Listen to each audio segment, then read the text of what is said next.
Hi ಸ್ನೇಹಿತರೆ, ಎಲ್ಲರೂ ನಮಸ್ಕಾರ. ಸೂಪರ್ ಅಕಾಡೆಮಿಗೆ ಸ್ವಾಗತ. ಸ್ನೇಹಿತರೆ, ಇವತ್ತಿನ ವಿಡಿಯೋದಲ್ಲಿ ಫೆಬ್ರವರಿ 15 ಮತ್ತು 16ರ ಪ್ರಚಲಿತ ಘಟನೆಗಳನ್ನು ನೋಡ್ತಾ ಹೋಗೋಣ. ಆದ್ದರಿಂದ ವಿಡಿಯೋನ ಕೊನೆಯ ತನಕ ನೋಡಿ. ಹಾಗೆ ನಮ್ಮ ವಾಟ್ಸಪ್ ಮತ್ತು ಟೆಲಿಗ್ರಾಮ್ ಗ್ರೂಪಿಗೆ ಯಾರಾದರೂ ಜಾಯ್ನ್ ಆಗಿಲ್ಲ ಅಂದರೆ ಜಾಯ್ನ್ ಆಗಿ ಸ್ನೇಹಿತರೆ. ಲಿಂಕು ಡಿಸ್ಕ್ರಿಪ್ಷನ್ದಲ್ಲಿ ಇರ್ತಕ್ಕಂಥದ್ದು. ಇವತ್ತಿನ ಮೊದಲನೆಯ ಪ್ರಶ್ನೆ, PM ರಾಹತ್ ಯೋಜನೆ ಕೆಳಗಿನ ಯಾವುದಕ್ಕೆ ಸಂಬಂಧಪಟ್ಟಿದೆ ನೋಡಿ. ಇದು ಯಾವುದಕ್ಕೆ ಸಂಬಂಧಪಟ್ಟಿದೆಯಪ್ಪ ಅಂದರೆ ಇಲ್ಲಿ ರಸ್ತೆ ಅಪಘಾತ ಖಚಿತ ಚಿಕಿತ್ಸೆಗೆ ಸಂಬಂಧವನ್ನು ಪಟ್ಟಿರ್ತದೆ ನೋಡಿ. ಆಪ್ಷನ್ ಎ ಸರಿಯಾಗಿರ್ತಕ್ಕಂಥದ್ದು. ನೆಕ್ಸ್ಟು, ದೇಶದ GDPಯಲ್ಲಿ ಮೊದಲ ಸ್ಥಾನದಲ್ಲಿರ್ತಕ್ಕಂಥ ಒಂದು ರಾಜ್ಯ ಯಾವುದಪ್ಪ ಅಂದ್ರೆ ಇಲ್ಲಿ ನಮ್ಮ ಕರ್ನಾಟಕ ಅಂತಕ್ಕಂಥದ್ದು ದೇಶದ GDPಯಲ್ಲಿ ಮೊದಲ ಸ್ಥಾನವನ್ನು ಪಡೆದುಕೊಂಡಿರ್ತದೆ.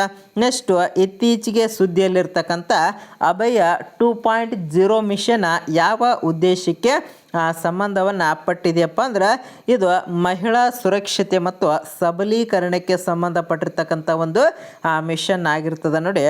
Option A ಸರಿಯಾಗಿರ್ತಕ್ಕಂಥದ್ದು.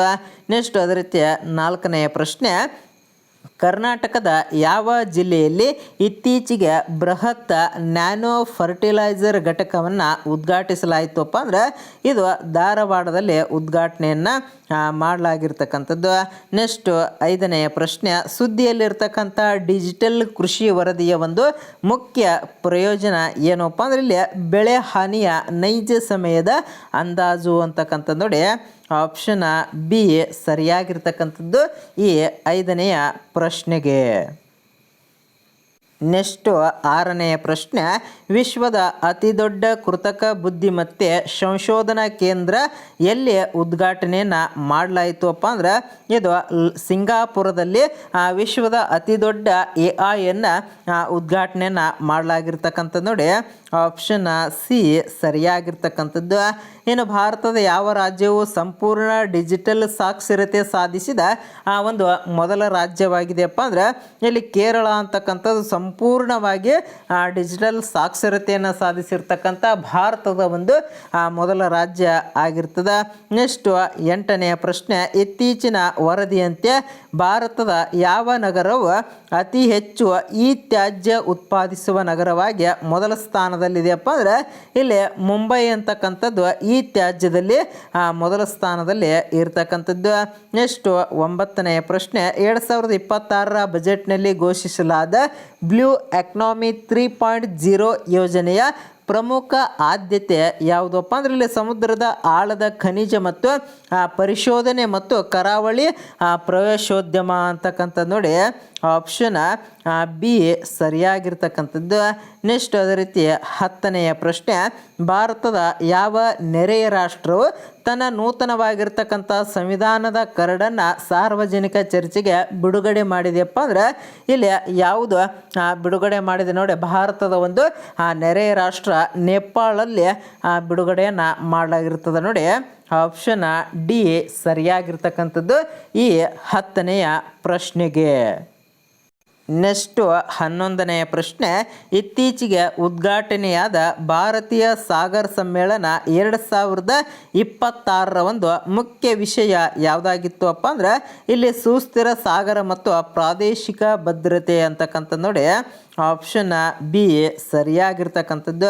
ಇನ್ನು ಕರ್ನಾಟಕದ ಯಾವ ಪ್ರಸಿದ್ಧ ಪುಣ್ಯಕ್ಷೇತ್ರದಲ್ಲಿ ರಾಜ್ಯ ಮಟ್ಟದ ಸಾಂಸ್ಕೃತಿಕ ಉತ್ಸವಕ್ಕೆ ಚಾಲನೆಯನ್ನು ನೀಡಲಾಯಿತು ಅಪ್ಪ ಅಂದ್ರೆ ಇದು ಹಂಪಿಯಲ್ಲಿ ಚಾಲನೆಯನ್ನು ನೀಡಲಾಗಿರ್ತಕ್ಕಂಥದ್ದು. ನೆಕ್ಸ್ಟು 13ನೆಯ ಪ್ರಶ್ನೆ, ಇತ್ತೀಚೆಗೆ ಬಿಡುಗಡೆಯಾದ ವರದಿಯಂತೆ ಭಾರತದ ಅತಿ ವೇಗದ ಡಿಜಿಟಲ್ ಪಾವತಿಯ ಒಂದು ನಗರ ಯಾವುದು ಅಪ್ಪ ಅಂದ್ರೆ ಇಲ್ಲಿ ಬೆಂಗಳೂರು ಅಂತಕ್ಕಂಥದ್ದು ನೋಡಿ. ಆಪ್ಷನ್ ಸಿ ಸರಿಯಾಗಿರ್ತಕ್ಕಂಥದ್ದು. ಇನ್ನು ಇತ್ತೀಚೆಗೆ ಸುದ್ದಿಯಲ್ಲಿದ್ದ ಸಮರ್ಥ ಯೋಜನೆ ಯಾವ ವಲಯಕ್ಕೆ ಸಂಬಂಧವನ್ನು ಪಟ್ಟಿದೆಯಪ್ಪ ಅಂದ್ರೆ ಇದು ಜವಳಿ ಮತ್ತು ಕೌಶಲ್ಯ ಅಭಿವೃದ್ಧಿಗೆ ಸಂಬಂಧವನ್ನು ಪಟ್ಟಿರ್ತದೆ ನೋಡಿ. ಆಪ್ಷನ್ ಎ ಸರಿಯಾಗಿರ್ತಕ್ಕಂಥದ್ದು. ನೆಕ್ಸ್ಟು 15ನೆಯ ಪ್ರಶ್ನೆ, ಈಶಾನ್ಯ ಭಾರತದ ತುರ್ತು ಲ್ಯಾಂಡಿಂಗ್ ಫೆಸಿಲಿಟಿಯನ್ನು ಪ್ರಧಾನಿ ಎಲ್ಲಿ ಉದ್ಘಾಟನೆ ಮಾಡಿದರು ನೋಡಿ.